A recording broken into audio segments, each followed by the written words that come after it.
por nos endossar aqui a trazer esse tema para a nossa turma. Aqui entre nós estamos basicamente em casa, estamos com colegas, estamos com clientes, estamos com pessoas que vivem a dor de uma rotina de secretaria acadêmica. Nosso objetivo aqui é alertar sobre o tema, é conversar um pouco, objetivamente não é vender, não é abrir um mercado aqui, mesmo que isso seja legítimo, natural, nós somos com conhecimento aqui, mas o compartilhamento. Eu fico orgulhoso de ver a lista das pessoas que estão aqui.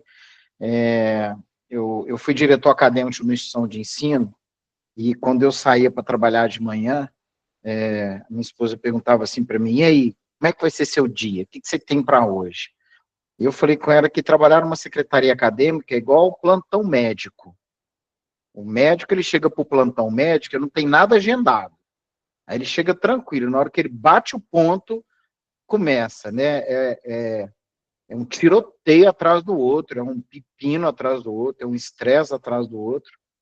E esse tema da cibersegurança da LGPD não dá para não considerá-lo nas nossas urgências a serem trabalhadas.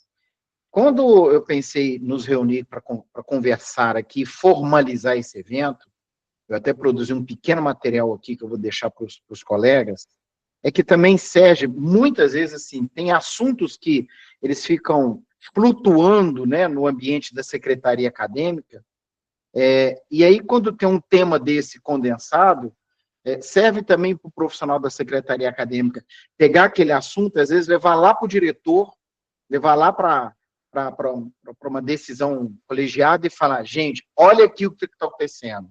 Gente, esse assunto aqui é urgente, é muito importante. E eu classifico esse assunto como realmente urgente. E vou explicar para vocês aqui.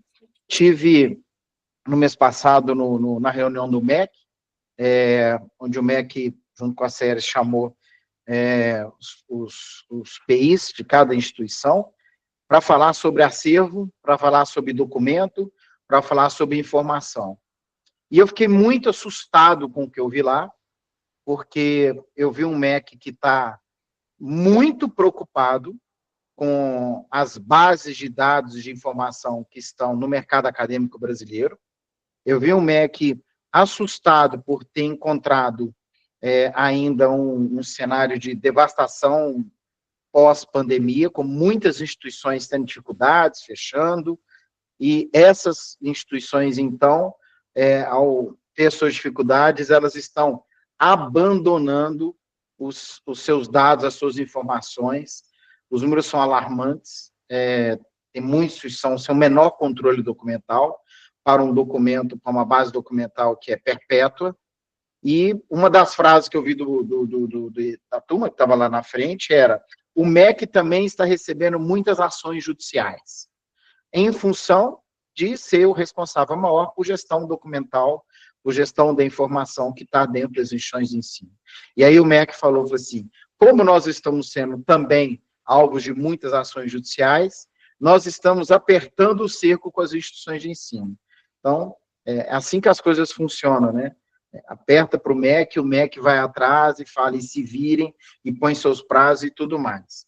Só que, eu acho que a gente tem que fazer do limão uma limonada. Como apareceu o diploma digital para nós, todo mundo assustou, mas o diploma digital continua sendo o documento mais falsificado do Brasil. Então, vamos tentar trabalhar com a questão da segurança e melhorar o serviço para o aluno. Aí vem essa questão da gestão de dados, gestão de informação, que tem sido um desespero para o MEC. Mas aqui, é uma situação fundamental para nós da instituição de ensino, para nós que estamos administrando. Eu fiz aqui a relação de alguns clientes que compareceram aqui agora à tarde, não vou falar o nome de todos, às vezes pela marca a gente vê assim, gostaria de realmente agradecer vocês que estão aqui presentes. Nós realmente temos esse fórum para trocar ideia, para conversar, o fórum está aberto, a Yara está mediando aqui para a gente organizar nosso tempo que é corrido. Estou com alguns convidados também, eu vi que o pessoal do Grupo Barcelos está aí, o pessoal do CREA também está aí. Eu quero destacar aqui a presença do doutor Evandro. Evandro, obrigado por estar participando. Evandro já foi diretor de fiscalização do ITI, uma das maiores referências que eu tenho em segurança da informação, LGPD, dados, e conhece muito bem o mercado como um todo. Eu só quero destacar aqui da evolução da empresa, com muito orgulho. A gente tem aqui uma linha do tempo, e nesse momento estou aqui também com o Leonardo, que está participando, o Leonardo Feldman, que é meu filho. O Leonardo, nesse momento, está na Espanha, está com 5 horas aí à frente, né? 8h30 da noite, mas é que nós agora já colocamos a nossa operação na Espanha, conseguimos, graças a Deus, colocamos um cliente lá. O Leonardo está locado em Málaga, na faculdade, na Universidade de Málaga, e também está fazendo implantação do Oasis, que é a nossa plataforma, totalmente internacionalizada, já em espanhol, é a primeira além mar que a gente vai, e estou muito feliz por estar aqui nesse momento também, né, por tudo que a gente, todas as dificuldades que a gente passa, saber que os conceitos de gestão documental, de segurança, de assinatura digital, agora estão chegando também na Espanha, e eu não tenho dúvidas que com o talento do Leonardo, a gente vai conseguir expandir muitas instituições lá também, com a referência de vocês, todos que estão aí. Doutora Kelly, eu vou abaixar a fruta para você pegar. E como eu disse, eu fiquei muito assustado com a reunião do MEC, muito. E estou alertando e ajudando nossas instituições como um todo. Mas o que eu trago aqui de emergente para vocês? O mercado educacional brasileiro está sendo alvo dos maiores movimentos de ataques cibernéticos já registrados. E os números e o cenário que eu trago aqui nos faz refletir o seguinte, né, se eu vou ter problemas com os meus dados, meu sistema, minha segurança, quando vou ter. Porque, olha aqui, de 2015 até hoje, esses dados aqui vieram lá da reunião do MEC. 1.042 instituições de ensino foram descredenciadas. De 2020 até hoje, 662 instituições de ensino foram descredenciadas. Olha só, 63% desse intervalo. E nós temos, em 2005, 58 instituições de ensino descredenciadas.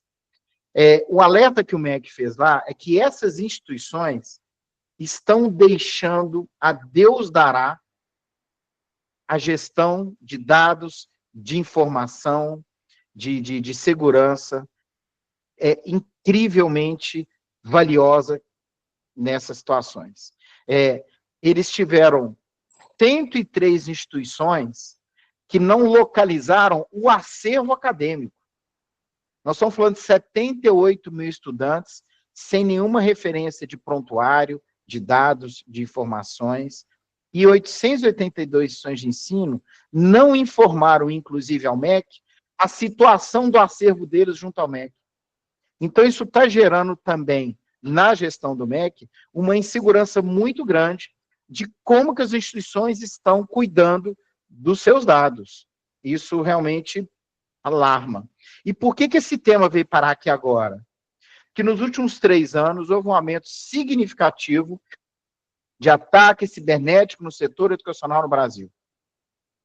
Isso tem a ver com a pandemia e crescimento da EAD e também do acesso remoto, que aumentou muito. Aumentou o acesso remoto, aumentou também a vulnerabilidade. Olha, o crescimento é de 56% em tentativa de ataque.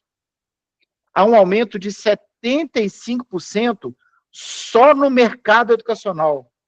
Pessoal, 3.574 ataques por semana no mercado educacional brasileiro. A doutora Keren falou que ia fazer um balizamento, mas da parte técnica, eu só vou... nós estamos com um público diverso aqui, nem todos são da área de segurança, claro, apesar de que são termos do nosso dia a dia, mas nós vamos falar aqui de ransomware, quer dizer, quem ataca criptografa dados e exige pagamento de resgate para devolvê-los. Nós estamos falando de phishing, que é tentativa de enganar o usuário, fornecer informações confidenciais como senha, clicando em links maliciosos, E os famosos DDoS são ataques de negação de serviço que sobrecarregam o sistema, tornando indispensável para usuários legítimos. Sempre a luta do bandido e do policial, do bom e do mal. Então, a nossa equipe de TI, ela com muitas soluções também de segurança, tentando desviar disso que tem sido uma praga do dia a dia. E aí, correndo o que está na mídia, o que está publicado no www, a gente passa o olho e vê o seguinte: o IPEN, Instituto de Pesquisa Energética Nucleares, agora em março de 2005, sofreu um ataque de ransomware que bloqueou ativos e exigiu resgate em Bitcoin, 2,5 milhões. Centro Nacional de Pesquisa, CEPEM, em Campinas, em 2023, houve um ransomware que criptografou todos os dados administrativos. Problema tremendo. Unicamp, 2024, em março de 24, uma tentativa de ataque foi barrada, mas causou lentidão na rede por 4 dias em período de inscrição. Universidade, na região do norte, um ataque apagou dados críticos e o backup estava desatualizado há 2 meses. Quando eu busco aqui notícias na internet, agora, vai estar falando lá. Universidade Federal de Pernambuco confirmou o ataque. Essa informação é de julho de 2025. USP, sob o ataque, instabilidade expõe fragilidade na estrutura digital da universidade. Julho de 2025. Universidade Unicap, querida, católica de Pernambuco, que inclusive está aqui com a gente, mas foi notícia na mídia. Unicap é vítima de ransomware. Conversando com a secretária acadêmica, ela me relatou, falou, olha, foi horrível, foi uma tensão, assim, e receber o depoimento dela falou assim, toda a comunidade acadêmica ficou tensa, saber que está sendo atacado, que a rotina está sendo infligida. Lógico que a equipe de TI foi lá, fez todo um avanço, se abraçou, mas aquilo é um pavor muito grande. E está aqui na Universidade Estácio de Sá, que é de agora também, 26/6. Ataque hacker prejudica alunos da universidade em São Paulo. Ataque hacker derruba o sistema da Universidade Federal do Piauí. E por aí vai. Mas o que mais me fez chamar a atenção para vocês é que as notícias de agora, estou aqui na revista da FAPESP, na Web Security, no Minuto de Segurança, falando o seguinte: criminosos intensificam o cyberataque no setor educacional. Gente, os dados, nossos dados acadêmicos, valem ouro. É ouro. Não tem dado melhor para os cybercriminosos atacarem. Dados de alunos, futuros profissionais, bancarização zero. Você está doido. E é isso que eu estou vendo o tempo todo aqui. Então, nesse cenário, não há como nós fugirmos da nossa responsabilidade de cuidar da nossa segurança e estar atento à LGPD. Se eu pegar aqui agora também os anúncios sobre multas e não adequação à LGPD do setor educacional, nós vamos ficar sem dormir durante uma semana e isso eu não quero a vocês. Então, nessa hora, a doutora Kelly vai nos ajudar a trazer a experiência que ela tem, conectada também com o ambiente acadêmico, lá da BMS, para trazer mais informações. O que a gente quer no final disso? Que todo mundo esteja atento a uma realidade. Doutora Kelly, vou passar para você, com muito carinho, a fala. Eu só vou te pedir para eu rodar esse vídeo de 1 minutinho, porque eu acabei de fazer, junto com a Yara, a equipe nossa aqui, nosso vídeo institucional, ficou tão fofinho, tão legal, e eu fiquei tão orgulhoso de ver funcionando, e a única hora que eu vou pedir permissão para meus colegas aqui para compartilhar com vocês é um clique e lá vai. Não sei se o som está saindo, tá, Yara? Ih, não veio o som, André. Então, peraí. É fácil resolver.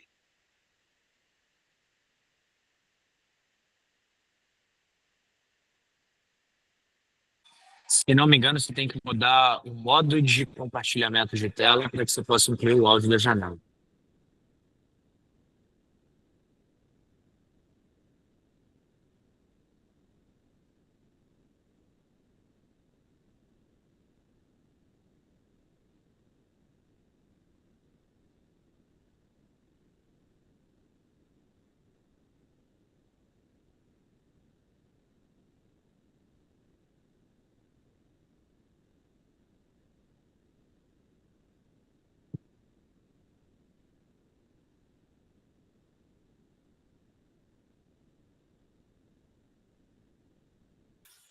André, o vídeo ainda tá passando sem som.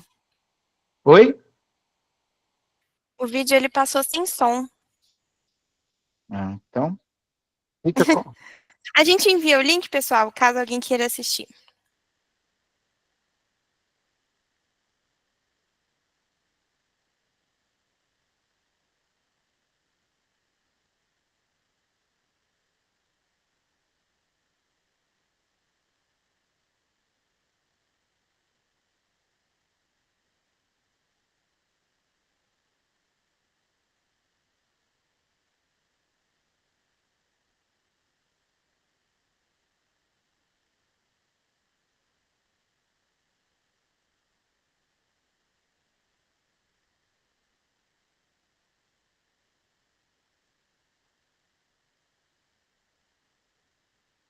Podia ser melhor, podia ter saído o som, mas está aí, fiquei feliz, obrigado, Yara, por ter feito esse projeto, e, doutora Kellen, acolha o nosso pessoal e traga informação para a gente aí, para a gente evoluir.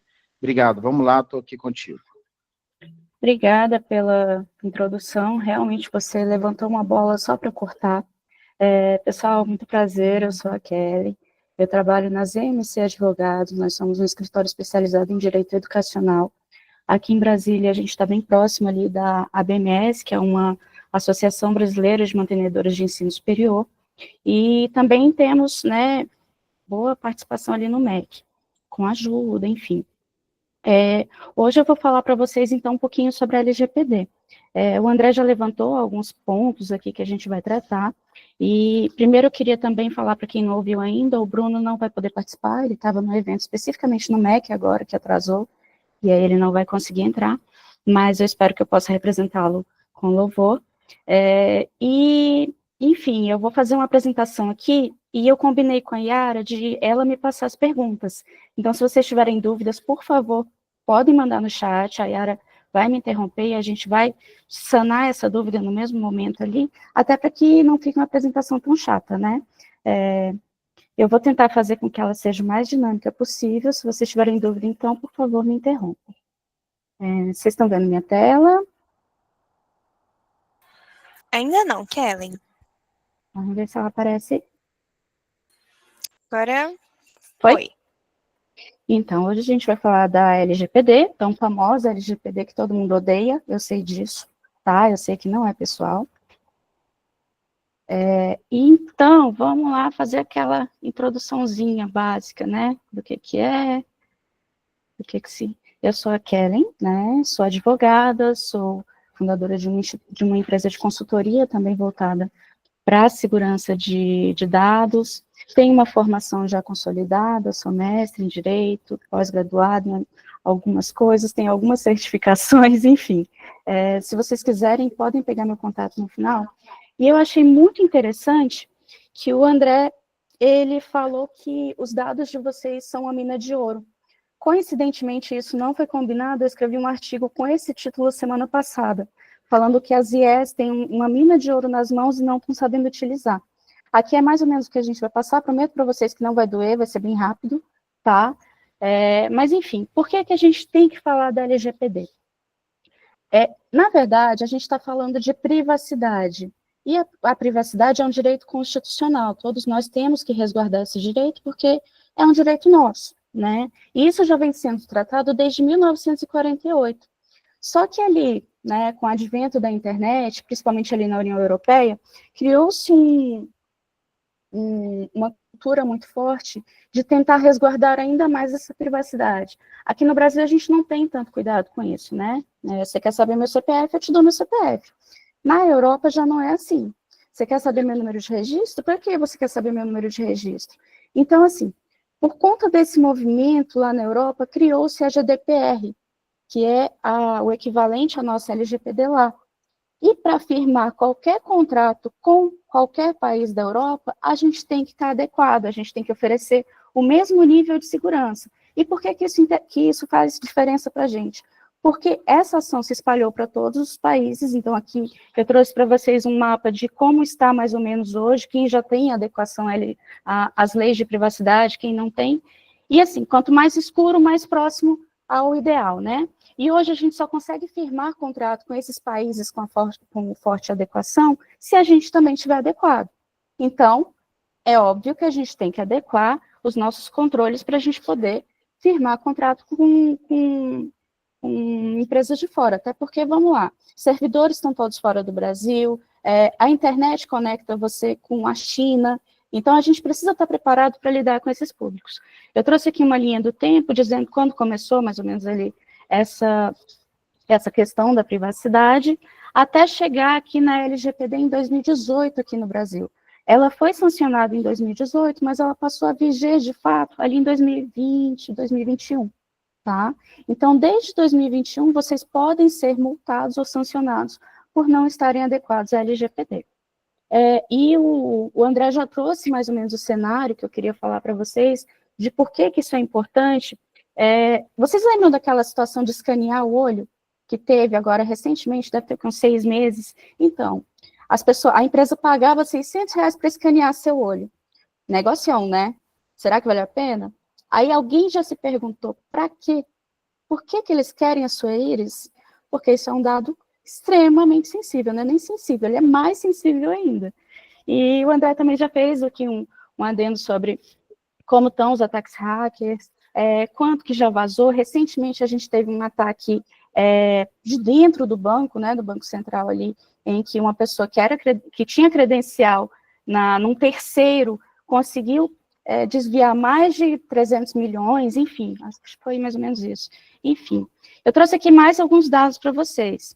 Os dados dos brasileiros são vendidos na web, na dark web, aproximadamente R$47 por dado. Então, o RG vale mais ou menos R$47.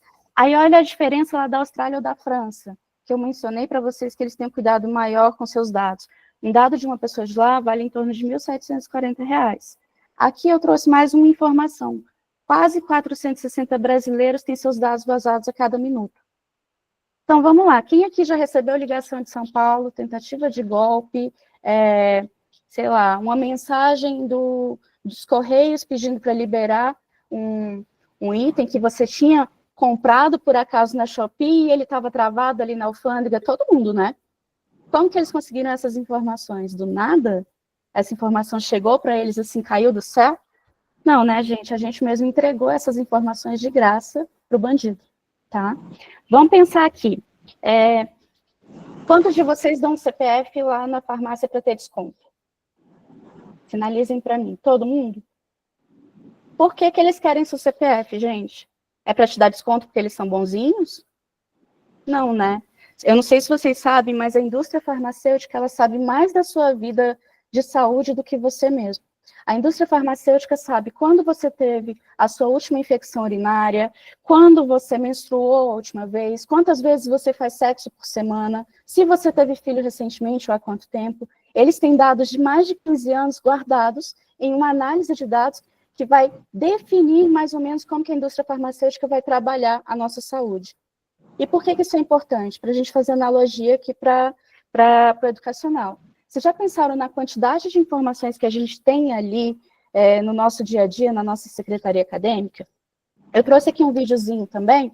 Eu vou pedir para a Yara me ajudar, porque não sei se eu arrumei meu som aqui. Yara, você passa para mim, por gentileza? Sim, vou colocar aqui. Se ficar sem som, me avisem aí também, tá bom? Tá bom.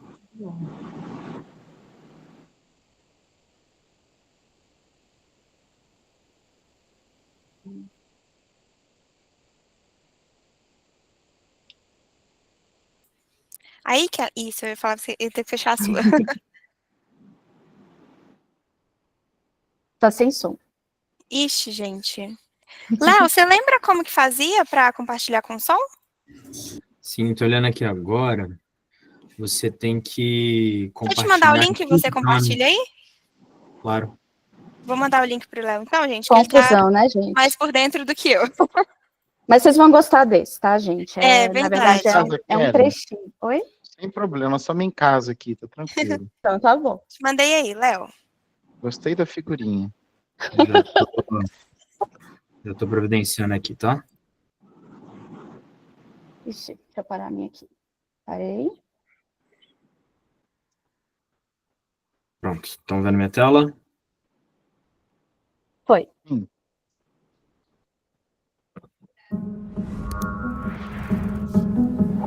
Who has seen an advertisement that has convinced you that your microphone is listening to your conversations?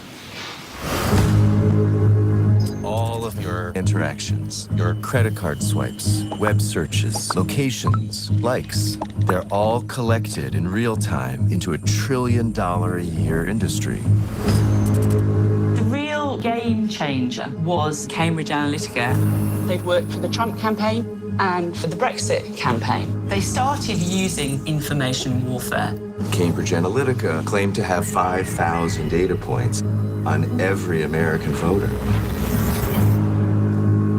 I started tracking down all these Cambridge Analytica ex-employees. Someone else that you should be calling to committee is Brittany Kaiser.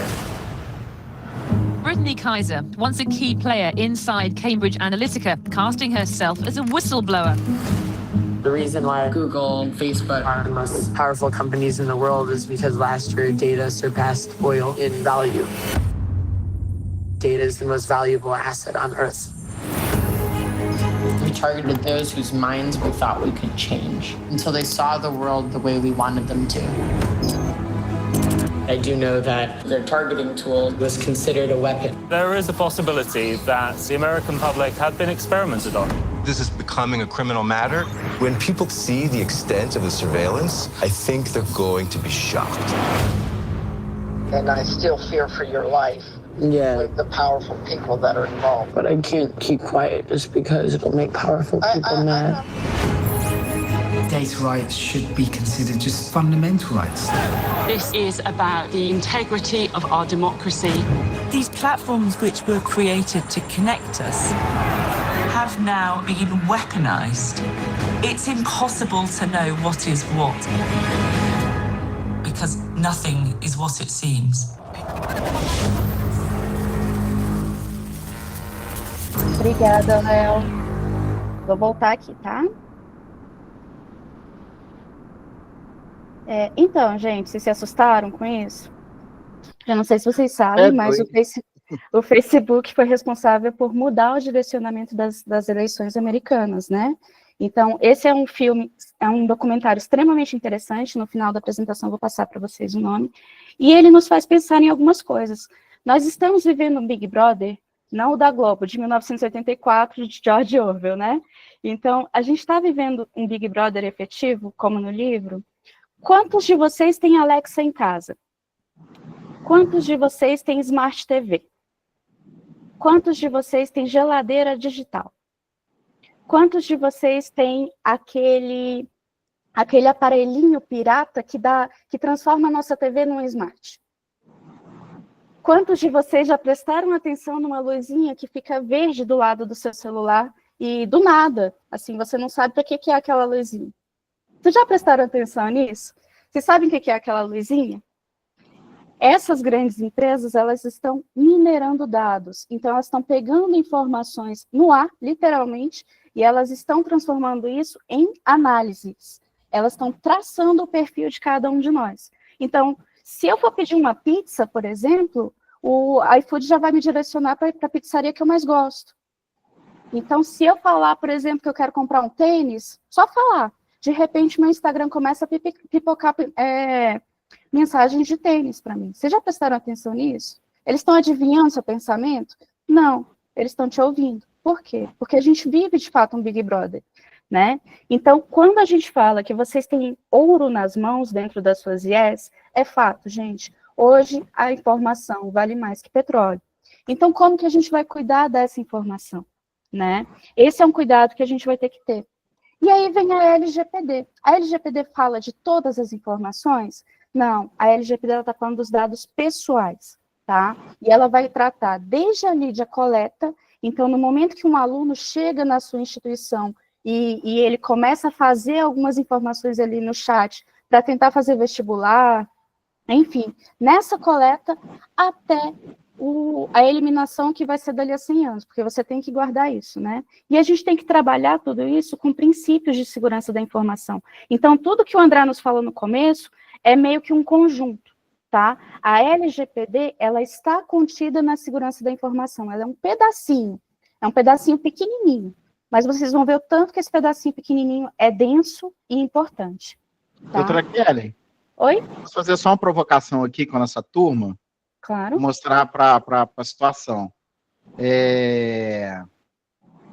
Eu não tenho, absolutamente não tinha nenhum dado seu, a gente está conversando aqui agora. Só confirma para mim. Kellen Emídio da Silva? Kellen Emídio da Silva. CPF 72745720, qualquer coisa no final? Exatamente. Você é do signo de Libra. Sou. Você nasceu no dia 6/10. Exato. E aqui vai mais um tantão de informação. Então, assim, é isso que você está falando, a gente está... E agradeço o Evandro aqui pela orientação. É isso mesmo, cara, nós estamos muito vulneráveis, os dados estão aí, a gente precisa protegê-los. E fui eu que dei essas informações. Em algum momento eu cedi essas informações, não tenho ideia de onde foi, para agora eu ir lá e provar. Mas eu dei, né?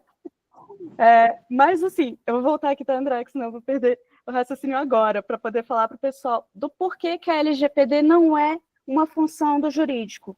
Kellen, é você quem tem que implementar? Também. Eu preciso da ajuda da TI e eu preciso da pessoa responsável pelos processos. É um tripé, tá, gente? Porque eu, advogada, eu sei que eu tenho que proteger. Mas eu, advogada, sei como proteger? Não necessariamente, né? Eu vou precisar da ajuda de um técnico que me oriente, me fale onde que eu tenho que fazer, alguma coisa, enfim. Né? Então, esse tripé, ele é importante para que a gente consiga proteger essas informações. Aqui eu trouxe para vocês uma analogia com uma instituição de ensino, tá? Para a gente entender exatamente do que está tratando essa informação.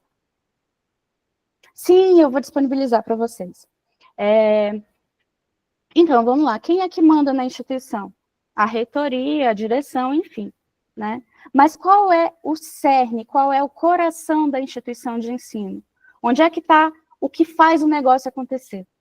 É lá na secretaria acadêmica. Por quê, gente? Porque sem os dados dos alunos, sem os dados dos nossos colaboradores que também estão ali no RH, a gente não é ninguém, né? E como é que a gente vai movimentar essas informações dentro da instituição de ensino?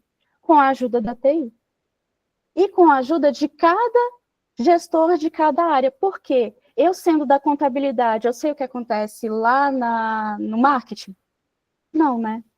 Então, a gente tem que fazer essa correlação e também definir quais os papéis de cada um, tá? Por isso, a gente precisa da ajuda dos processos, do tripézinho, né? O jurídico vem para orientar, a TI vem para executar e o processo vem para nos mostrar como é feito, e se for o caso, a gente ajustar ali para mudar um pouquinho.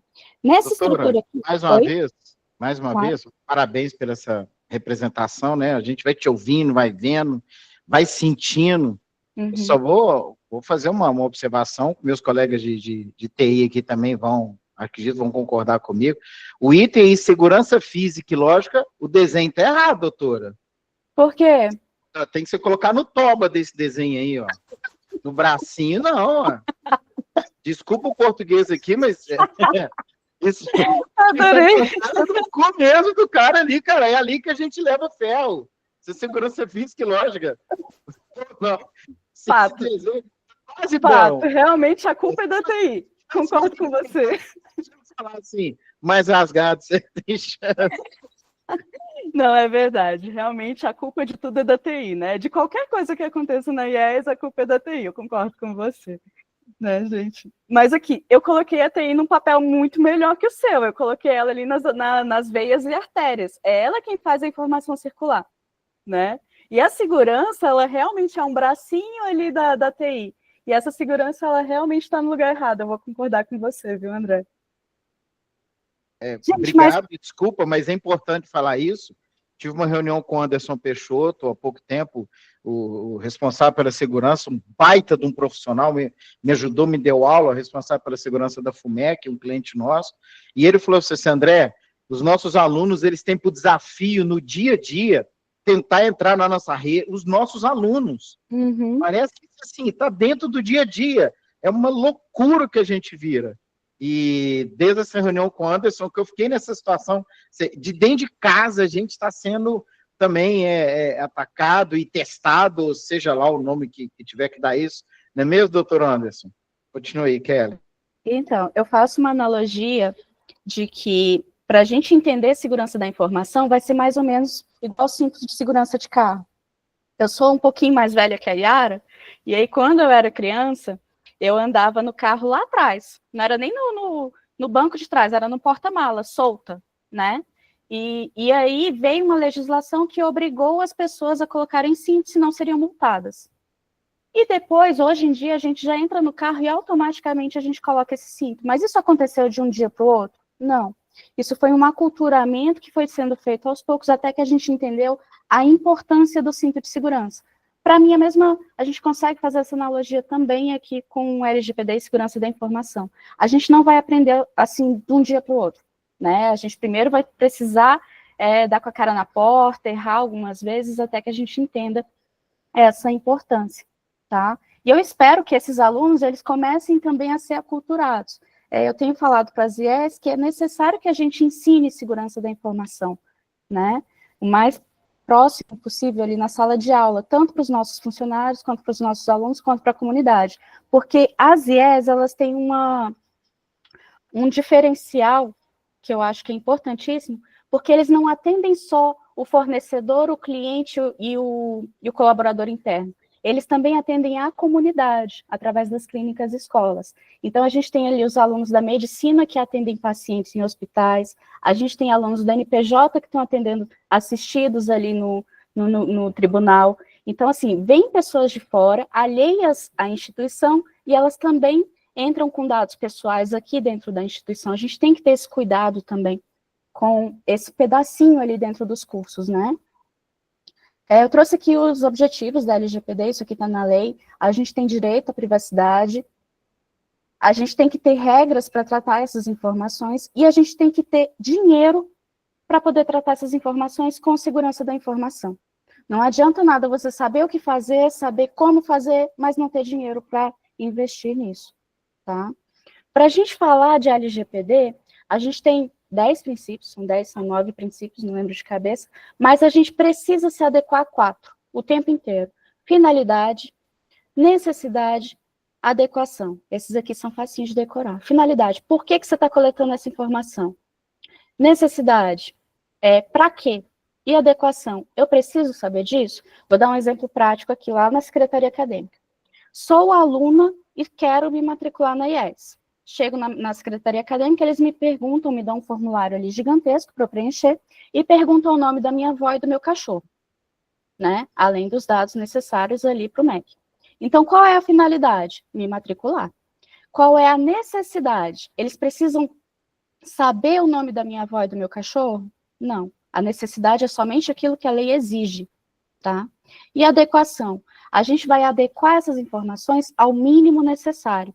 Então, eu não preciso saber, por exemplo, que aquela é do signo de Libra, mas eu preciso saber que ela nasceu em 6/10. Quem não souber nada de signo, não vai fazer essa correlação, né?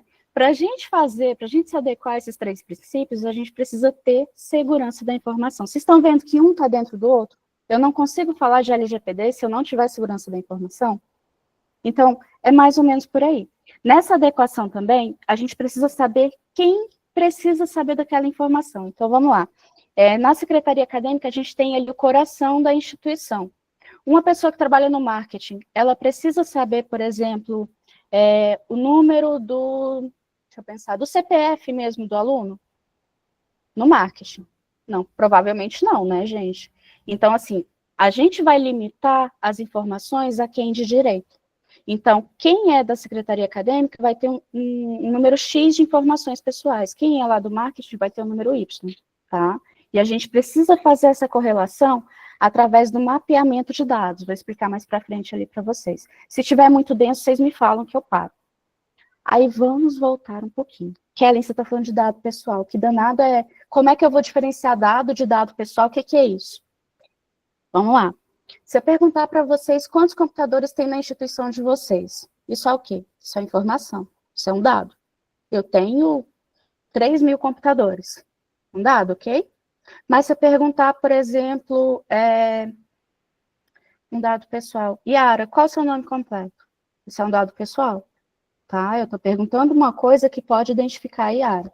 Se eu perguntar para o André quantas ruivas ele tem na equipe dele, o que ele vai me responder? Provavelmente só a Yara, né? Eu imagino, né? Então, cabelo, a cor do cabelo pode identificar a Yara? Pode. Yara, você tem tatuagem? A Yara tem tatuagem? A sua tatuagem é visível? Sim. Dá para ver, né? Então, por exemplo, eu consigo falar que a menina ruiva que tem uma tatuagem de uma borboleta, que trabalha lá na TechCert, é aquela menina. Eu consigo visualizar aquela menina. Entenderam? Então, eu consigo identificar a Yara por características, não só por documentos pessoais, não só pelo número da RG, do CPF, título de eleitor, isso também é dado pessoal, mas características que me fazem perceber quem é a Yara também podem defini-la.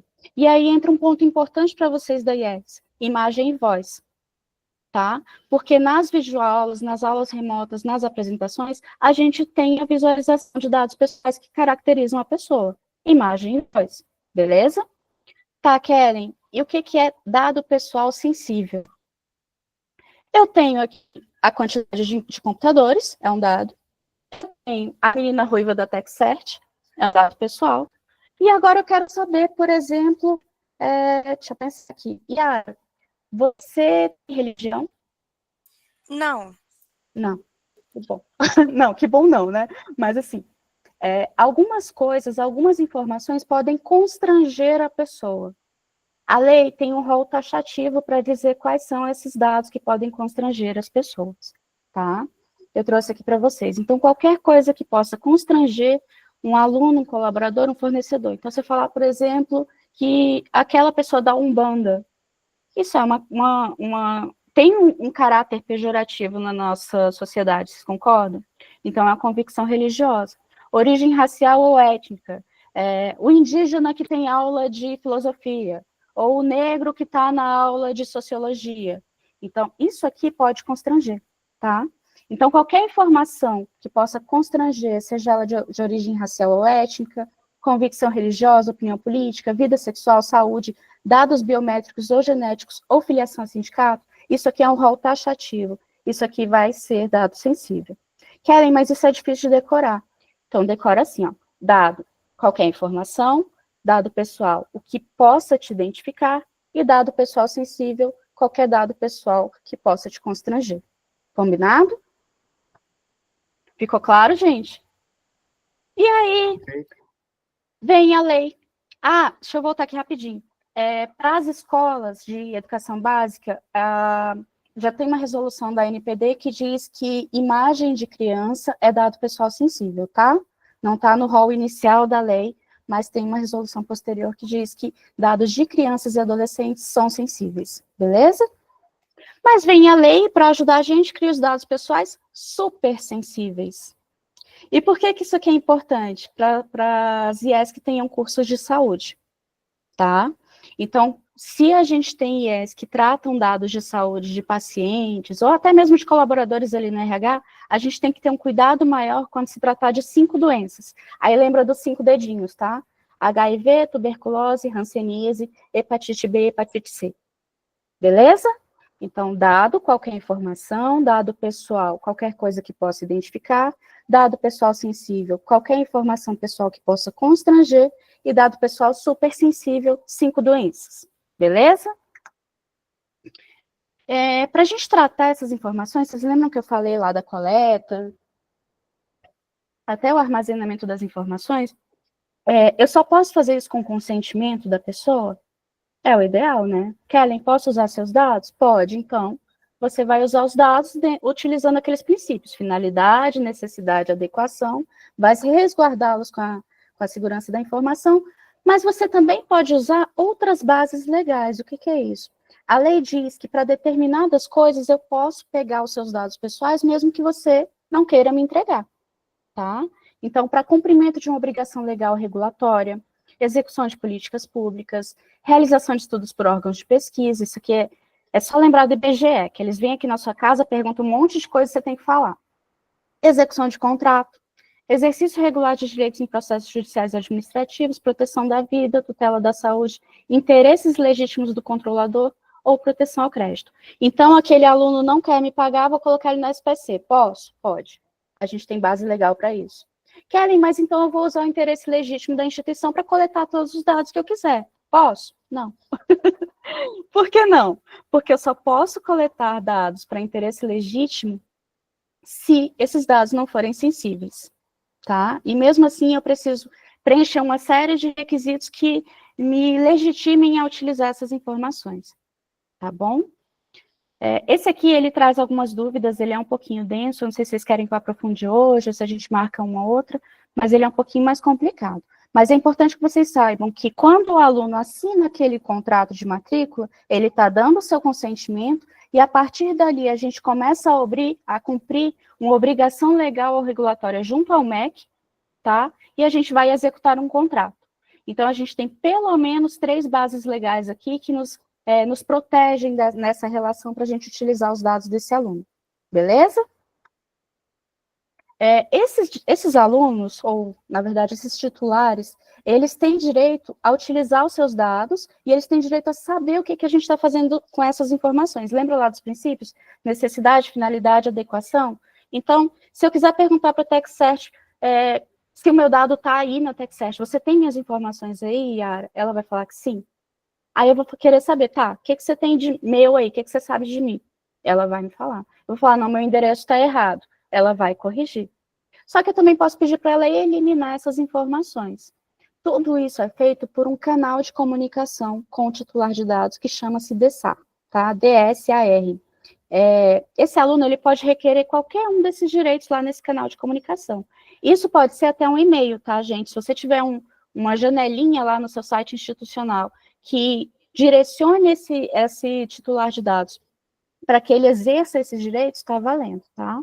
E aí ele pode pedir o que ele quiser dentro desses 10 aqui, 10, 9, acho que são 9. E aí o GPO vai falar, não, eu vou fazer isso fundamentado naquilo. Então, por exemplo, eu fui aluna da Universidade Católica aqui de Brasília. Se eu chegar lá hoje e falar, olha, Católica, eu não quero mais que você saiba nada sobre mim, elimina meus dados. Pode? Não pode. Por quê? Porque a gente tem uma outra regulamentação que diz que os dados referentes à educação, ao educacional, o dossiê do aluno, ele tem que ser armazenado por 100 anos ou mais, tá? Então, essa informação, ela não pode ser simplesmente apagada do meu banco de dados institucional. Vocês lembram que o André falou no começo ali que tem instituições que nem têm os dossiês dos alunos? A gente tem um decreto, eu não vou lembrar o número dele agora, mas ele fala que os dados têm que ser armazenados em metadados. Então, além de armazenar todas as informações acadêmicas, a gente precisa colocar essas informações num formato XYZ, que é determinado por esse decreto. Tá? Portaria 318 do MEC também fala isso. É a 613, 306, e esse decreto, acho que é 10742, ou 72274, é uma coisa assim. Depois eu passo para vocês. Mas nesse item aqui, sabe quem pode ajudar vocês? Não estou fazendo propaganda porque eu não estou ganhando nada com isso. Mas a TechCert. Porque eu pedi para ver como é que eles trabalham e eles fazem exatamente isso aqui. Opa, gostei. Pode fazer propaganda, não tem problema nenhum. Você acha ruim, Yara? Depois eu quero royalties. Mas aqui, eu estou brincando com vocês, mas é porque eles digitalizam todas as informações e já colocam no formato de metadados. Eu tive o cuidado de passar antes com o pessoal responsável ali pela operação da ferramenta e eles fazem isso. Então, eles já adequam isso à legislação do MEC, tá, gente? Depois eu quero royalties, tá, André? Combinado. Bases legais, já falamos. Direitos dos titulares. Kellen, quem é esse tal desse titular? Você está falando aí? Quem pode ser titular de dados? Gente, qualquer um de nós é titular de dados, vai depender do momento, tá? Então, eu estava falando da Yara. A Yara é a pessoa ruiva, a Yara tem uma tatuagem de borboleta. Ela é titular dessas informações. Quando a gente pensa, por exemplo, eu vou mudar agora o foco no colaborador. O colaborador, ele foi recrutado ali por uma empresa terceira e ele chegou na instituição e foi entregar aquela série de documentos para ser contratado. Naquele momento, ele é titular de dados, vocês concordam? Só que ele está entregando os dados para a instituição, lá para a IES. Como é que ele entrega os dados para a instituição? Ele joga ao vento lá dentro da instituição e foi entregue? Não, ele entrega para alguém que representa a instituição. Vocês concordam? Então, a gente tem um titular que vai ser colaborador, que entrega essa documentação para um colaborador que representa o controlador de dados. Então, vamos lá. Titular é o dono da informação, pode ser aluno, fornecedor, pode ser o colaborador, pode ser um parceiro, ele é o dono da informação pessoal. Tranquilo? Ele entrega essa informação, nesse momento ele está confiando essa informação para um controlador, que vai gerir essas informações. Então, no momento que eu entrego essas informações ali para a IES, eu estou falando, IES, você pode manusear e tratar as minhas informações para a finalidade de contrato de trabalho, ok? E aí, esse controlador, muito provavelmente, ele vai usar ferramentas ou pessoas para poder operacionalizar isso, ok? Então, vamos pensar de novo aqui no RH. O pessoal do RH provavelmente não trabalha com planilha, né, gente? Eu espero que não. Então, eles utilizam uma ferramenta terceira. Se eu quiser terceirizar essas informações ali para o meu operador, eu preciso firmar um contrato de confidencialidade e colocar em voga aqueles princípios, tá? Então, se eu firmar um contrato com a TechCert para operar os dados dos meus alunos lá na secretaria acadêmica, ou para operar os dados lá dos meus colaboradores na RH, a TechCert, ela vai digitalizar todas essas informações e vai colocar no banco de dados, que vai separar tudo, como se fossem caixinhas, tá? Para você fazer isso com a TechCert, você vai assinar um contrato de confidencialidade e vai falar, TechCert, você pode acessar o nome, o CPF, o RG, a cor do cabelo e o nome dos pais, tá? Só isso. Você vai usar essas informações para a finalidade armazenamento em arquivo e digitalização de dados pelo tempo X. Quando acabar o nosso contrato, você vai me devolver essas informações, beleza? Então, o operador de dados é esse terceiro alheio, que não é contratado diretamente pela instituição por meio de CLT, que também representa o controlador. Ficou claro?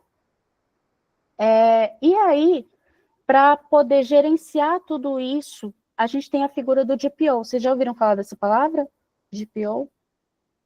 Esse DPO, ele é uma pessoa imparcial, tá? Que representa qualquer um desses aqui. Normalmente, ele está representando o controlador, tá? Mas ele vai agir em nome tanto do titular, quanto do controlador, quanto do operador, para poder conversar com a NPD. Então, se a NPD determinar alguma coisa, ele também vai ser essa figura que vai explicar o porquê, como e quando vai fazer isso.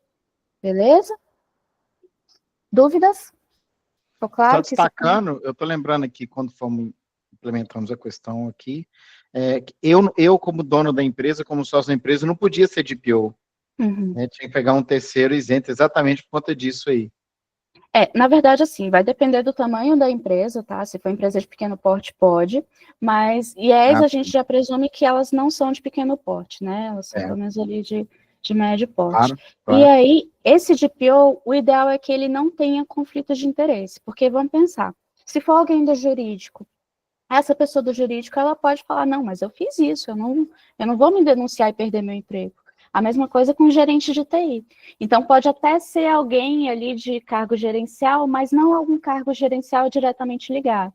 Vamos tirar ali, por exemplo, então, o pessoal dos processos, o pessoal da TI, do jurídico e o dono da empresa, tá? O ideal é que não sejam essas pessoas, embora a lei não proíba, tá? Isso é uma orientação, mas não há proibição total, beleza? O operador, no caso de vocês, então, vocês utilizam vários operadores no dia a dia, tá? Desde clínicas parceiras ali para as clínicas escolas, hospitais, empresas de vale transporte, o banco para pagamento, relógio de ponto, softwares, todos os softwares que vocês utilizam. Se vocês utilizam Microsoft, eles têm os requisitos de segurança que eu gosto bastante. Então, são vários, tá? O operador, ele é quem faz a instituição se mover, né? E aí, como é que a gente vai firmar esse acordo com esse contrato com esse operador de dados? Eu posso firmar contrato com qualquer pessoa? Pode, é um direito seu. Recomendo? De jeito nenhum. Por quê? O ideal é que a gente tenha esse acordo de processamento de dados. Ele pode ser um termo aditivo, pode ser um anexo do contrato. Então, no seu contrato principal, você vai colocar as cláusulas, né, de privacidade. Porque a gente cumpre a LGPD, beleza. Aqui no acordo de processamento de dados, você vai explicar como isso é feito. Você vai colocar aqueles princípios aqui. Segurança da informação, finalidade, adequação e necessidade. Tá? A gente tem que inserir aqueles princípios nesse documento. Beleza? E isso aqui também vale no seu contrato acadêmico. O seu contrato acadêmico tem que informar para o seu aluno quais são os dados dele que estão sendo coletados, para quê, por quanto tempo e quais são as medidas de segurança que você está usando para proteger aquelas informações. Inclusive, se você tiver contratos com terceiros, você tem que informar para o titular de dados através desse documentinho aqui, tá bom? Eu acredito que esse documento ele traz algumas dúvidas. Quantos de vocês já ouviram falar de due diligence? Já? Sim. Por que aquele trem é tão chato? Porque não é só marcar, né? Eu tenho, eu não tenho. Na verdade, a due diligence, ela é uma análise prévia, realmente, é uma diligência prévia ali que a gente faz para entender se aquele fornecedor, se a gente está disposto a contratar com aquele fornecedor, tá? Então, vamos supor que eu seja uma IES e eu quero contratar a empresa do André. O André é meu amigo, eu vou contratar o André? Não recomendo. O ideal é que a gente faça essa diligência prévia e entenda se o André oferece medidas, requisitos de segurança de informação que sejam minimamente iguais aos que a gente já oferece na instituição, tá? Então, quando a gente firmar esse contrato com o André, ele vai formalizar para a gente que ele tem todas aquelas medidas de segurança da informação que vão proteger o dado do seu aluno que você está confiando a ele. Então, o aluno confiou o dado para o controlador está confiando o dado ao operador. Se der alguma zica nesse meio aí, o que vai proteger o controlador? Esse contrato, tá? Porque nesse contrato também a gente vai colocar a responsabilidade de cada parte, beleza? Em alguns momentos, a gente vai ter que falar lá com a NPD. Quando que isso vai acontecer? Quando ocorrer alguma zica, tá? Então, deu alguma caca lá, a gente precisa falar para a NPD que teve vazamento de dados na instituição. O André já mostrou aqui que o setor educacional está sendo muito visado, porque agora eles entenderam a quantidade de informações que a gente gera, né? Então, dependendo da quantidade de dados, da natureza dos dados, se ele é sensível ou não, a gente vai precisar notificar a NPD. Quem é que faz isso? O DPO, tá bom? Tem que ser feito, eu acho que são 72 horas, gente, eu não estou lembrando agora, estou confundindo. André, você sabe de cabeça? São 72? Não Mas sei. quase certeza que são 72 horas, desde que você tenha conhecimento do fato. Então, quem vazou o dado sem querer foi o operador de dados, ele tem que comunicar imediatamente o controlador para que esse controlador possa informar a NPD ali em 72 horas. Beleza? Tá, Kellen, você tá que fala dessa bendita da segurança da informação. O que é isso? Gente, é tudo que vocês utilizarem para guardar os dados com cuidado, tá? Então, vamos tratar com confidencialidade. Quem tem acesso, por quê? Tá? Integridade, esses dados têm que ser íntegros, eles não podem ser modificados, tá? Disponibilidade, eu sou dona das minhas informações, então no momento que eu requerer essas informações para a IES já tem que me dar uma resposta, ok? E autenticidade, como é que eu vou saber que é aquela que está pedindo aquelas informações, né, assim, será que não é um fake, será que não é alguma coisa, alguém que está se passando por ela? Então eu preciso comprovar a autenticidade também, para que a gente entregue essas informações. Esses 4 princípios, facinho de lembrar, tá, gente? Lembra de Cida? Alguém tem a mãe chamada Cida? Nunca mais vai esquecer. Confidencialidade, integridade, disponibilidade e autenticidade, tá? Eu trouxe aqui mais algumas informações para assustar vocês não dormirem hoje, tá? A educação é o 3º setor mais visado, tá? O meu número está diferente do André, mas esse número aqui é recente, tá? 2.507 tentativas semanais de ataques em IES. Desses ataques, a maioria são ransomware, que é isso? É o sequestro dos dados. Então, vamos supor, por exemplo, que eu pego as informações da Católica, que foi onde eu estudei, que inclusive sofreu tá, gente? Não está na mídia, mas eu sei. Eles sofrem um ataque hacker. E aí eles falam, olha, eu só vou te devolver se você me pagar 200 milhões. Tá? O ideal é que você não pague. Porque se você pagar, provavelmente eles vão te devolver ali 8% das informações que eles sequestraram. Se você não pagar, se você tiver uma equipe robusta ali de segurança da informação, tiver medidas legais, você vai conseguir recuperar um pouquinho mais. E se você pagar também, provavelmente esse bandido ele vai querer fazer novamente com você, tá? Por que a educação é um alvo? Agora vocês já entendem que a gente tem uma quantidade enorme de dados sensíveis, né? O nosso ambiente ele é propício porque ele é difícil de controlar, eu não consigo controlar tudo numa ferramenta só, ou provavelmente a gente tem várias operações acontecendo ao mesmo tempo, a gente está com o administrativo todo funcionando, mas a gente também está com dados ali na sala de aula, entre o professor e o aluno. Já pensou se um aluno grava uma aula ou alguma coisa e pode colocar a instituição em risco também? Isso tem que estar previsto no contrato acadêmico.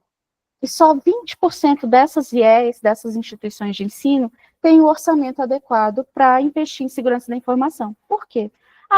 LGPD não vai pegar. Isso é besteira. Depois eu faço. Quantos de vocês já pensaram assim? Tá? Então, esse orçamento, ele tem que ser revisto. O ideal é que a gente tenha uma pessoa especialista em TI ou cibersegurança no conselho, quando houver, tá? Ou num comitê que possa referendar as decisões da alta gestão, tá? Porque essa pessoa ela tem uma visão diferenciada. Eu estou vendo aqui uma mensagem do Evandro falando das questões de saúde da ISO. Quem domina a ISO provavelmente vai ajudar vocês, beleza? E quais são essas medidas de segurança da informação? Uso de senhas fortes exclusivas. Vocês já viram aquela autenticação em 2 fatores? Vocês sabem o que é isso? É quando eu coloco a minha senha no e-mail e depois eu tenho que colocar uma imagem. Todos já fizeram isso? É chato pra caramba, né? Mas isso aqui diminui consideravelmente a probabilidade de um ataque. Tá? Então, o duplo fator de autenticação, MFA, que eles chamam, isso aqui é fundamental. Tá? E não é difícil de fazer. É uma coisa que provavelmente o pessoal que está na sua TI já consegue fazer sem muito custo. Tá? Armazenamento em nuvem é uma medida legal, biometria, para que só tenham acesso às informações pessoas com aquele dado sensível ali, embora hoje com a IA a gente consiga recriar vídeos, falas, vozes, imagens que parecem mesmo da pessoa, então tem que ter um cuidado hoje em dia com a biometria. E aqui entra um adendo que, com o advento da IA, ainda tem muita coisa acontecendo. A segurança da informação e a LGPD, elas não são estáticas, tá, gente? Ela está mudando o tempo inteiro, porque o tempo inteiro a gente tem bandidos que estão ali se especializando em mudar os golpes. Recentemente teve um golpe novo aí, que as pessoas estavam se passando por advogados, sabiam inclusive os dados do seu processo, para ter acesso às informações de vocês. Não sei se algum de vocês foi vítima, mas é um cuidado também, e eles usavam, né, de informações que, em tese, são confidenciais. O antivírus e o firewall, que são básicos, assim, toda IAS tem que ter backup, gente. Backup, isso aqui é fundamental, porque vamos supor que aconteça o ransomware. Se você tem backup, pelo menos do dia anterior, você não está tão ferrado, desculpa o palavrão aqui, mas eu vou dar um exemplo aqui para vocês. Eu não sei se vocês vão lembrar, mas ano passado, retrasado, não lembro, na Record teve um ataque ransomware e eles roubaram todos os programas, né, que iam passar naquele final de semana. E aí falaram, tinha o programa daquela Sabrina Sato, e eles falaram, olha, se você não me devolver, eu não vou devolver as informações de vocês. E aí eu lembro que a Record ficou passando programas repetidos. Por quê? Porque o backup deles era antigo. Então eles tinham backup, mas era um backup antigo. Se eles tivessem o backup do dia, ou pelo menos do dia anterior, eles não teriam perdido tantas informações. Então vocês têm... Ellen, Oi. E sobre esse assunto, na reunião que nós tivemos lá no MEC, eles destacaram muito, inclusive, que está na portaria, de que as instituições de ensino, independente do seu prestador de serviço, elas têm que ter um backup com elas, na máquina delas, em algum sistema delas, inclusive fora do prestador de serviço. Então, o meu sistema está, sei lá, na TOTUS, e a TOTUS faz backup do sistema. Ok. Eu preciso de ter os dados todos comigo, num computador, no HD externo, em algum outro sistema, a mesma coisa sobre os arquivos. Meu arquivo está todo digitalizado, está armazenado, igual o nosso que está armazenado, está na Esri, eu faço backup, eu tenho redundância, tá ok. O nosso cliente tem que ter, com ele, na mão dele, materializado, todo o backup do sistema dele, independente. E, por outro lado, também na portaria 360, ele fala que o prestador de serviço, se a instituição sair do mar, qualquer coisa que acontecer, eu tenho que reportar ao MEC e entregar ao MEC todo e qualquer tipo de informação solicitada por estar com a informação daquela instituição. Então, esse assunto backup aí, ele merece um alerta vermelho com todos aí. A gente chama de backup 321, não vou saber direito, mas a gente tem que ter 3 backups em nuvem, que o ideal, né? 3 backups em nuvem, 2 na instituição, né? E pelo menos um backup físico, um HD externo. Quem tiver backup físico, coloca embaixo do travesseiro e esconde. Né? Mais ou menos por aí. Tem que não, e ele tem que estar fora do ar, né? Bom estar fora do ar. Então, está no HD externo, ele está desligado, não tem que ser atacado. É isso aí. Então, essas aqui, gente, são algumas medidas de segurança. Não é finito, tá? Isso aqui não é estático, muda o tempo inteiro, mas isso aqui é o mínimo que vocês precisam implantar. Tá bom? Perfeito. Como que acontece o incidente de segurança? Olá, TechCert. Ellen, só para lembrar aqui o pessoal, a gente está quase nos minutinhos finais, né? Então, quem tiver alguma dúvida, já pode ir colocando aqui no chat, que assim que a Kellen terminar, a gente vai abrir para as perguntas, tá bom? Vou correr aqui, tá, gente? Ainda tem muita coisa, mas vamos embora. Então, o incidente de segurança, ele acontece por inacessibilidade, distribuição dolosa, dano eventual ou roubo. Só que o principal gatilho de incidente de segurança são as pessoas, tá? Então, se a gente não treina, se a gente não trabalha com essas pessoas, provavelmente a gente vai ter um incidente de vazamento. Vocês sabem uma equipe que ela é totalmente negligenciada e é que mais tem dados dentro da instituição? A equipe de limpeza. Eles passam por todos os setores, ouvem todas as pessoas, pegam todos os papéis e normalmente as pessoas não lembram, né? Nem que eles existem. E essas pessoas precisam ser treinadas sobre segurança da informação. Claro que com a linguagem adequada, mas de forma que essas pessoas entendam que elas estão manipulando ouro, tá?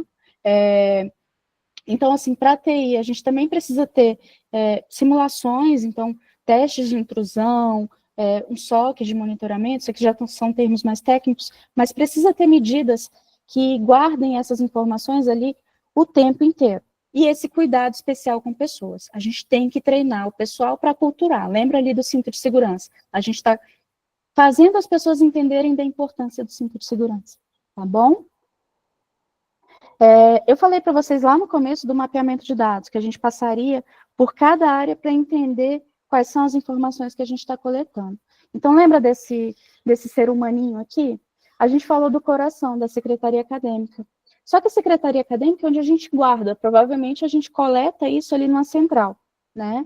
Então, a gente tem que ter um cuidado muito grande para fazer esse mapeamento, para saber quais são as informações que a gente está coletando, por quê, para quê, como que a gente guarda e por quanto tempo a gente está guardando. Isso aqui é a classificação dos dados, tá?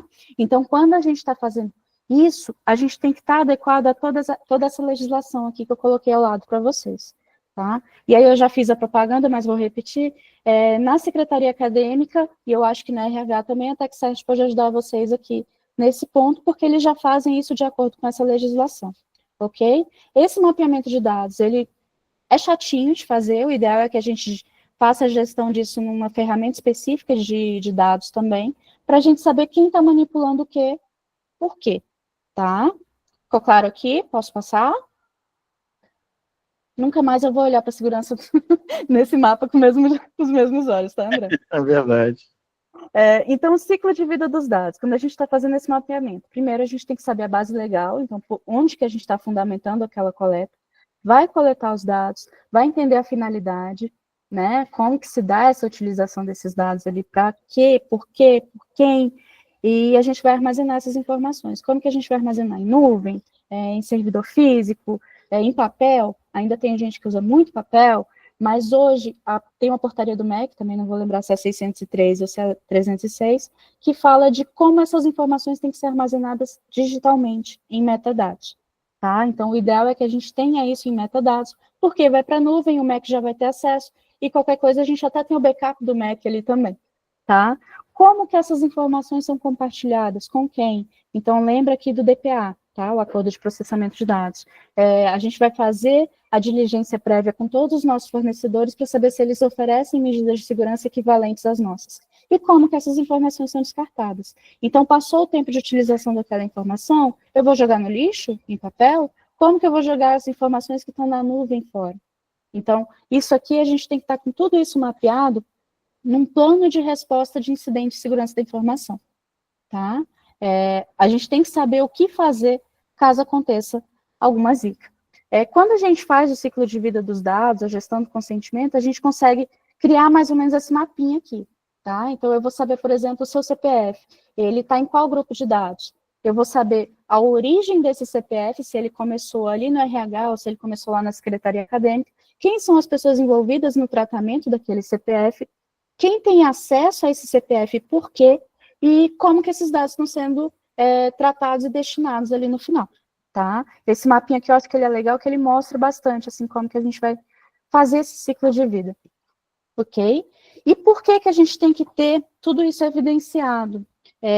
A gente está sujeito a algumas sanções e multas pela NPD, que é a autarquia responsável pela proteção de dados, pela segurança, pela privacidade de dados, e se a gente comprovar que a gente tem um plano implementado de LGPD, até o valor da multa pode ser reduzido.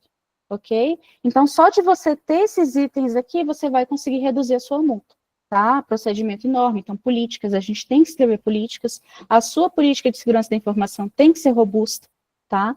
A de privacidade de dados, que é aquela que vai para o site, os seus DPAs, todos os treinamentos, então, tudo que for de treinamento, você tem que guardar o certificado, tá?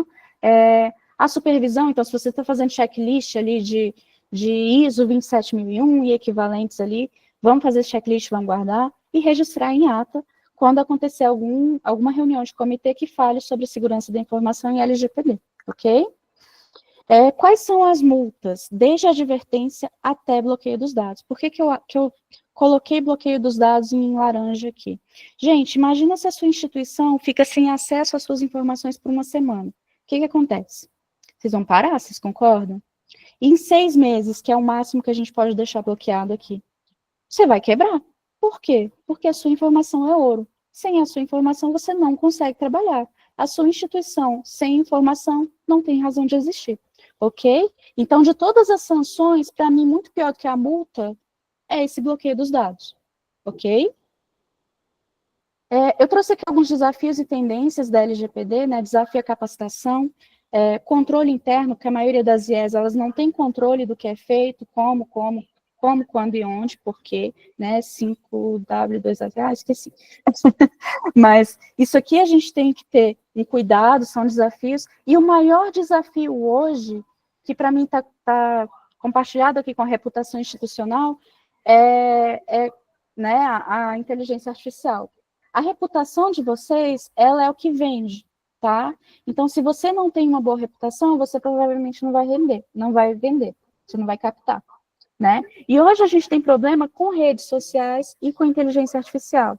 Então, se eu criar, por exemplo, pela inteligência artificial, um deepfake do André falando mal da Católica, que é onde eu estudei, e acabar com a Católica e isso repercutir numa rede social, a reputação da instituição pode ir para o lixo, ok?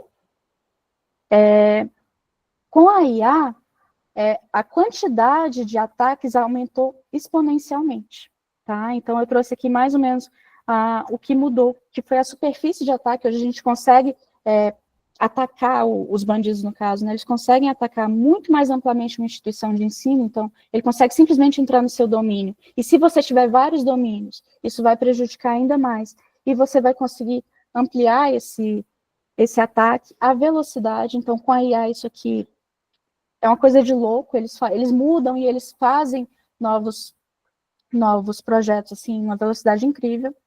E os deepfakes, tá? Então, hoje tem mais de 15 mil QR Codes maliciosos por dia no setor social. Aqui a gente vai entrar um pouquinho mais na segurança da informação, que é a área do André, então tem que ter um cuidadinho maior. Então, para casa, né, o que a gente precisa fazer? A cultura de corresponsabilidade. Todo mundo é responsável pela proteção dos dados, desde os dirigentes, professores, alunos, fornecedores até a comunidade. Ok? Implantação de controles internos. A gente precisa rever nossos controles. E o ideal é que esses controles estejam integrados para que a gente consiga controlar até os acessos. Quem tem acesso ao quê? Tá? Fazer a governança desses dados para poder limitar essas informações. E trabalhar o uso ético da IA. Ok? Isso aqui a gente já tem algumas políticas que podem direcionar para como vocês podem trabalhar esse uso ético, para que criação de vieses, como usar a IA dentro da IES, então, são coisas para o nosso dia a dia. E eu trouxe aqui algumas dicas de filme, tem aquele lá do comecinho, tá? Aquele lá é o hack, deixa eu ver, não, aquele lá é Privacidade Hackeada, de 2019. Mas eu trouxe outros aqui que são super interessantes. Essa série, a primeira, Black Mirror, ela é interessantíssima, principalmente agora a 6ª temporada, o primeiro episódio. Ele fala exatamente do que acontece com o DPA, tá? Então, se vocês tiverem curiosidade de assistir, é muito legal. E deixa eu ver, eu acho que acabou. Pronto. Gente, eu agradeço a vocês, eu estou aberta a dúvidas, eu fico à disposição. Eu espero que vocês tenham entendido, porque ela é uma lei densa, ela não é uma lei fácil de entender, tá? Mas ela é necessária. E, assim, eu espero que vocês consigam aplicar isso no dia a dia de vocês. Tá bom? Deixa eu sair aqui. Bem, doutora. O pessoal está perguntando bastante aí sobre os slides. Gente, quem quiser acesso ao conteúdo e ao certificado de participação, é só dar um oizinho no e-mail que eu vou deixar aí no chat, tá bom? E a gente envia aí para vocês. Muito bom. O assunto é denso, o assunto mexe com a gente. E o que eu queria, eu acho que nós vamos conseguir aqui, até acredito que o pessoal está pedindo esse material, para levar isso para os seus colegas de trabalho e para as diretorias e conseguir orçamentos, que é uma briga tremenda que as secretárias acadêmicas têm, junto também apoiando o pessoal de TI, para que cada vez mais tenhamos não só softwares e hardwares, mas também consciência e comunicação interna para a proteção de dados e para toda essa questão. Um dos pontos aqui, por exemplo, Kellen, que eu chamo muita atenção, é compartilhamento de senha de certificado digital. Então, muitos clientes pegam certificado digital da instituição de ensino para assinar diploma, para assinar documento, para assinar processo, até mesmo para compartilhar com a contabilidade. Porque eu tenho que assinar 100 diplomas de uma vez só. Tá errado. E não tem um jeito certo de fazer isso, não tem jeito. Você tem que ter, é o reitor que assina, é o diretor que assina. Mas ele está viajando, está dos Estados Unidos. Ok, então programe, porque é ele que tem que assinar, é ele que tem que fazer, é assim que funciona. São princípios, você deixou muito claro ali, o fator humano é um dos elos fracos aí da segurança da informação, e a gente tem que começar com exemplo realmente de cima. Que bom te ouvir, e que bom ouvir a sua facilidade de conexão com o nosso ambiente, né? Trazendo a realidade para nós. Porque uma coisa você vê no filme, você já assusta, mas quando você abre, igual abre hoje, de novo, revisando, e você vê, assim, anúncios das nossas instituições sendo atacadas, esse assunto a gente tem que mudar a página ou ficar mais atento com ele, porque realmente está dentro do nosso dia a dia. Yara, o que você tem para a doutora aí, para ela discutir em perguntas? O pessoal acabou não mandando muita pergunta aqui no chat, né? A gente teve o comentário do Evandro sobre as ISOs. perguntas sobre os slides, e o pessoal gostou muito da escolha do tema, todo mundo reconhece que é muito necessário, é um tema complexo e denso mesmo, né, pessoal? Então, a gente fica aí disponível também para eventuais dúvidas que possam seguir depois, quando esse assunto tiver, né, descansado aí um pouco na mente, a gente está disponível. Muito bom. Obrigado, tá? Queria agradecer de novo a doutora Kellen, a Yara por nos ajudar aqui na estrutura, a todos vocês que participaram, o Léo que está tarde da noite já lá na Espanha acompanhando com a gente, e estamos à disposição para fazer novos contatos. Mês que vem nós estamos fazendo um outro evento aqui, eu já vou fazer um spoiler para vocês. O Bruno Machado, ele é vice-presidente do Grupo Ânima, lançou esse livro aqui, Conectando o Futuro. Bruno Machado é uma das pessoas de maior referência hoje no mercado de instituição de ensino, trazendo uma reflexão muito grande sobre estratégias de IA, a transformação digital para instituições de ensino, é muito legal. E nós estaremos com o professor Bruno aqui conosco, batendo um bate-papo. Esse livro dele está incrível, é algo transformador na visão de todo gestor de secretária acadêmica, de direção acadêmica. Não é à toa que o Bruno é vice-presidente hoje do Grupo Ânima, nosso cliente também, um cara sensacional. Inclusive, nós vamos sortear alguns livros desse, viu, Yara? No próxima reunião. Esse livro é caríssimo, o Bruno deve estar feliz. Deus do céu, caro para danar, viu?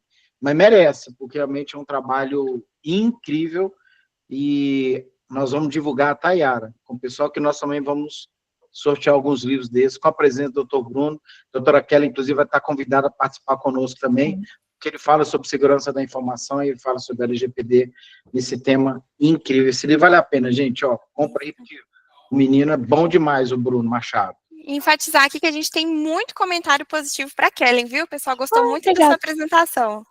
Que bom. E, pessoal, os próximos eventos da TechCert, eu vi aqui a pergunta da Júlia, a gente vai sempre comunicando por e-mail e a gente também tem um grupo para clientes. Quem não for cliente, pode enviar o contato também nesse e-mail que eu passei no chat, vou copiar e colar aqui de novo, que a gente continua mandando as comunicações desses eventos para vocês, tá bom? E aí podem sugerir temas, a gente está aqui para isso mesmo, tá? Yara, lembrando também que a gente vai estar no Semesp, no congresso esse mês, 27 e 28, não é isso? No final desse mês. 25 e 26. 25 e 26. Um stand lá, estamos preparando um stand bacana, inclusive com pão de queijo, que nós vamos levar o pão de queijo aqui de Belo Horizonte. Eu quero ir. Passar na hora lá, pão de queijo especial, feito receita da minha avó, tem 103 anos e faz pão de queijo até hoje, enrolando na mão, assim, ó, com queijo canastra, lá da Serra, lá do Cerro. Nós vamos levar, esse pão de queijo é famoso. Vou ver se o Bruno me leva mesmo. Vamos estar em São Paulo, e, aliás, o semestre esse ano traz temas incríveis, realmente é um momento, é uma agenda incrível para a gente fazer também, e espero encontrá-los com vocês lá. Obrigado, viu, por todos aí. Deus abençoe. Tchau, tchau, gente. Prazer estar com vocês. Tchau, pessoal. Abraço. Valeu, tchau, tchau. Tchau, gente. Boa tarde a todos. Obrigada. Obrigado você.